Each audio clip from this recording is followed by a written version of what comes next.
this one we really wanted to do something different. I think that the game itself is like, we've sort of taken everything we know about driving games and just smashed them all into one experience. So in this one, the multiplayer is, we just wanted to make a seamless experience where we constantly serve up different types, different variety of gameplay. So what we're showing here, we've got races, we've got team races, which are pretty familiar for people that are used to driving games, although our race is quite different from anybody else's races, because it's a fight for the start line first, then a fight for the finish, and then when you're done, you can go and fight the people who haven't finished. We're also showing speed tests for the first time. So these are like 90-second short, 90-second chunks of gameplay, very intense competition for something. What have you learned from Burnout Paradise in terms of good and bad that you put into Need for Speed Most Wanted? The game taught us so much, from the game that we shipped to the game that it ended up being, with all of the work that we did, was very, very different, and we learnt a lot along the way. And we're bringing all of that into Most Wanted. So the fan favourites from Burnout Paradise, something that we call challenges, this more social, cooperative type gameplay experience, they're coming to Need for Speed for the very first time. Social co-op challenges in cars are just going to be awesome. We had a very open world in Paradise, and we didn't really have any nav assistance. We've got nav assistance here, but we also respect the gamer, right? So we know that people can work this stuff out, and people love the discovery of finding things and understanding the city. So we want to respect that, but we also know that for multiplayer, for example, you need a little bit of structure. You need a system to suggest gameplay to you, and that's exactly what the playlist system did. And how does the multiplayer work with single player? Does it integrate, or is it a separate mode? No, it's separate, but it's you can blend from one to the other very simply. The scoring is the same, so no matter what you're doing in Need for Speed Most Wanted, you're earning speed points. With very, very deep, rich, rewarding ranking system where we've got speed levels where you can unlock loads of stuff. They're all driven by speed points. And then when you net those speed points up, that's in the Most Wanted list. And getting to the top of the Most Wanted list is how you become Most Wanted amongst your friends. And I guess that's what's important, is playing against your friends, isn't it? Not against other people in the world, but people you know. Yeah, I don't know about you, my shooter rank is like 9 million or something. But I know if I'm beating Hamish, I'm feeling good about myself. What's your favourite car when playing multiplayer? Well, I'm a massive BMW fan, so I'd take we've got E92 M3 on here. And you kind of think, well, is that going to stack up against maybe the Porsche or the Aventador?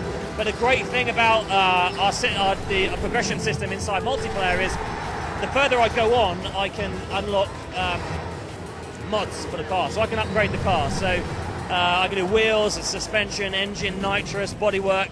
So I can customise that car to suit the way I play. So if I love the M3, which I do, I can put slicks on it to make it more competitive against some of the racer cars. Or I can raise it up. I can make it a bit more lightweight, so it's up against perhaps more of the faster cars. I can make it really strong, so it can go and hit hard against some of the muscle cars. So for me, I'd stick with that bad boy. Plus, if I hit you with my M3 and you're in a Veyron, you're going to feel it. Now, whilst Mr. Cuttle here got to swan off to sunny Los Angeles, I made a trip a little bit closer to home. Well, Guildford, in fact, the location of Criterion Studio right here in the UK. We've talked about the single and multiplayer modes of the game, so now it's time to look at something that's crucial to both these modes of Need for Speed Most Wanted: Autolog. I caught up with creative director Craig Sullivan after he'd made it back from E3 about the latest generation of Autolog and how it lets you keep track of the competition. So Craig, you guys here at Criterion are the auteurs behind Autolog. There's probably a few people out there who don't actually know what it is. Do you think you could kind of sum it up in a few words for us? With Need for Speed Most Wanted, we really wanted to push the boundaries of what people thought Autolog was actually capable of. So in Need for Speed Hot Pursuit, it only compared times, which was fun, and changed the way people play. But in Most Wanted, it goes a lot further and a lot deeper. So it compares event times. But it also compares everything you do on every collectible in the game. It tells you what your friends have been doing in terms of the achievements. It tells you what car they've been driving. It tells you how far they've jumped on a particular jump. It tells you how many security gates, how many billboards they've collected. Everything that can be compared is compared. So if you can't beat my race times, maybe you can do a bigger jump than me in the hundreds of jumps that we have in the game. Maybe you can go faster down a particular road than I can.